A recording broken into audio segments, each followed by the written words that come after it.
السلام علیکم. ٹرمپ کا F-35 طیارہ فراہم کرنے کا وعدہ اور سعودی عربیہ کا ابراہمک اکارڈ کا حصہ بننے پہ ارادہ.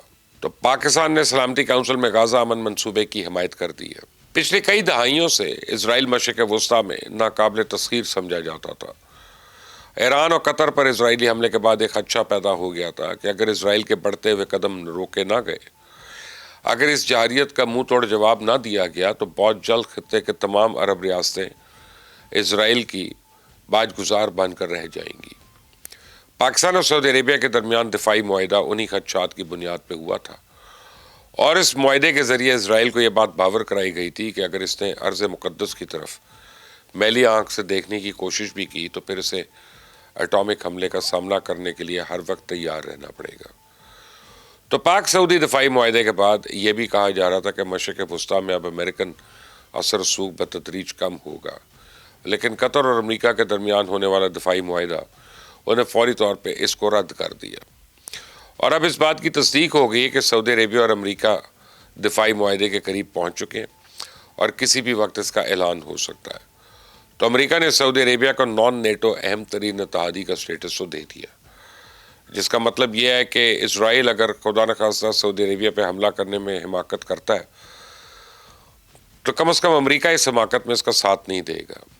سعودی ولی عہد شہزادہ محمد بن سلمان اس وقت امریکہ کے دورے پہ ہیں، اور کل رات جب پریزیڈنٹ ٹرمپ کے ساتھ ان کی اہم ملاقات ہوئی جس میں کچھ ایسے فیصلے ہوئے ہیں جو میں سمجھتا ہوں کہ آپ ساتھ شیئر کرنا ضروری ہے. سب سے پہلی بات تو یہ ہے کہ یہ صدر ٹرمپ نے کل سعودی عربیہ کو جدید ترین F-35 طیارے فراہم کرنے کا اعلان کر دیا. ایک F-35A طیارے کی قیمت $8.25 ہے.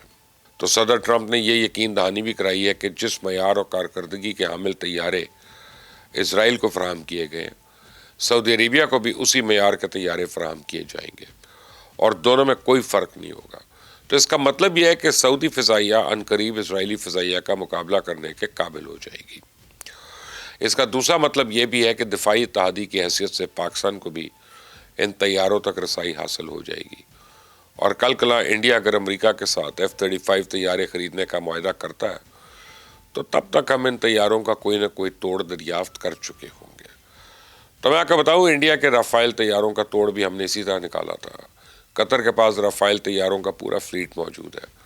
پاک فضائیہ کے پائلٹس نے اپنے قطری بھائیوں کے تعاون سے بہت پہلے سے رافیل کی کارکردگی پوری طرح جانچ لیا تھا، بلکہ اس کو مار گرانے کی ترکیب بھی دریافت کر لی تھی.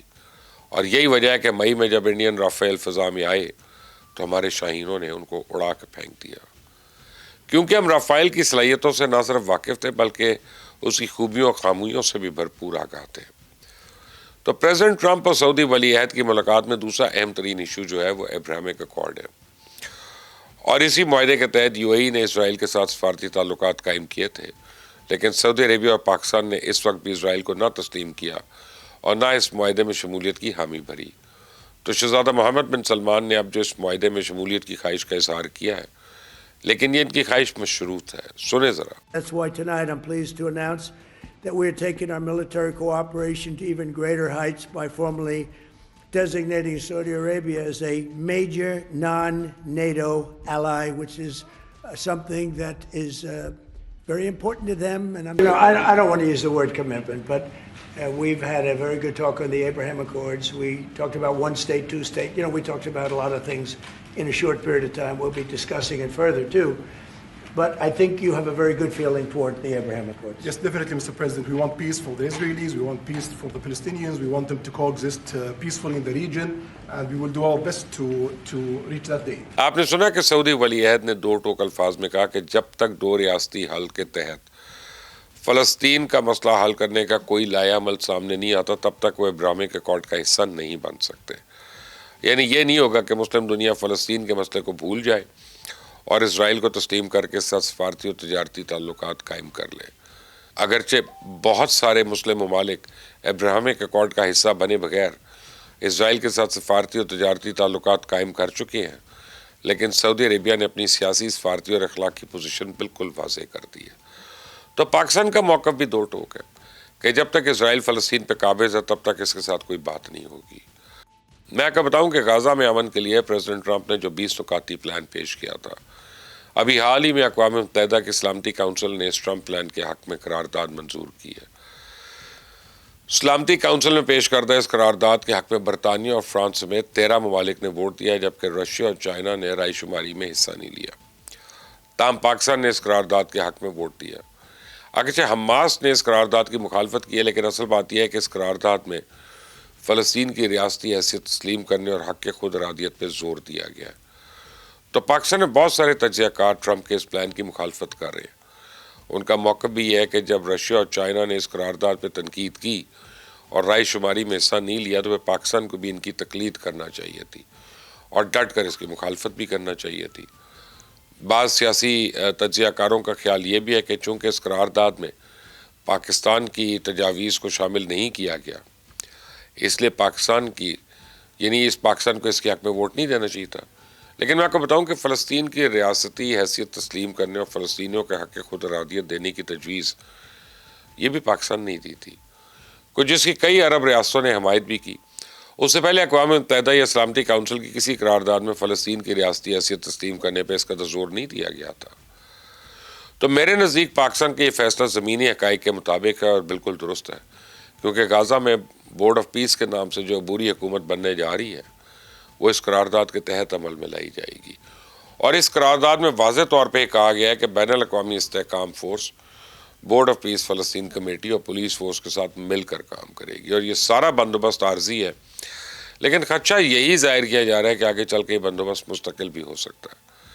تو میں سمجھتا ہوں کہ غزہ میں جاری المناک خون ریزی کو روکنے کے لیے ہمیں کچھ عرصے کے لیے بین الاقوامی سرپرستی کو قبول کرنا ہوگا۔ شاید ہمارے پاس اس کے سوا کوئی آپشن نہیں ہے۔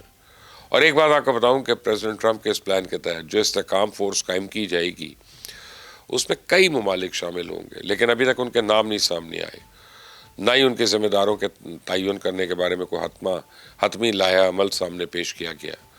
تو ابھی تک پاکستان نے اس امن فورس کا حصہ بننے کا فیصلہ نہیں کیا، اور ابھی تک امن فورس کے کردار کا تعین بھی نہیں ہو سکا۔ لیکن ہمارے بہت سارے قابل دوست یہ بات کہنا شروع ہو گئے ہیں کہ پاک فوج امن فورس کا حصہ بن کے حماس کے خلاف لڑنے جا رہی ہے۔ جو لوگ اس قسم کے زہر آلود امکانات کا پرچار کر رہے ہیں، میں سمجھتا ہوں صرف پاکستان کے ساتھ زیادتی نہیں کر رہے، بلکہ مظلوم فلسطینیوں کے زخموں پہ بھی نمک چھڑک رہے ہیں۔ جو امن کے روڈ میپ پر عمل درآمد آگے بڑھے گا، تو شکوک و شبہات بھی ختم ہوتے چلے جائیں گے۔ لیکن ایک بات طے ہے کہ اسرائیل اب مشرق وسطیٰ میں واحد عسکری قوت نہیں رہے گا۔ آئندہ وہ کسی ہمسایہ ملک پر حملہ کرنے سے پہلے 100 بار سوچے گا۔ اس چینل کو سبسکرائب کریے گا، بیل آئیکن کو پریس کریں، کامنٹ سے اپنی رائے ضرور لکھیں۔ انٹل دی نیکسٹ ٹائم، اللہ حافظ۔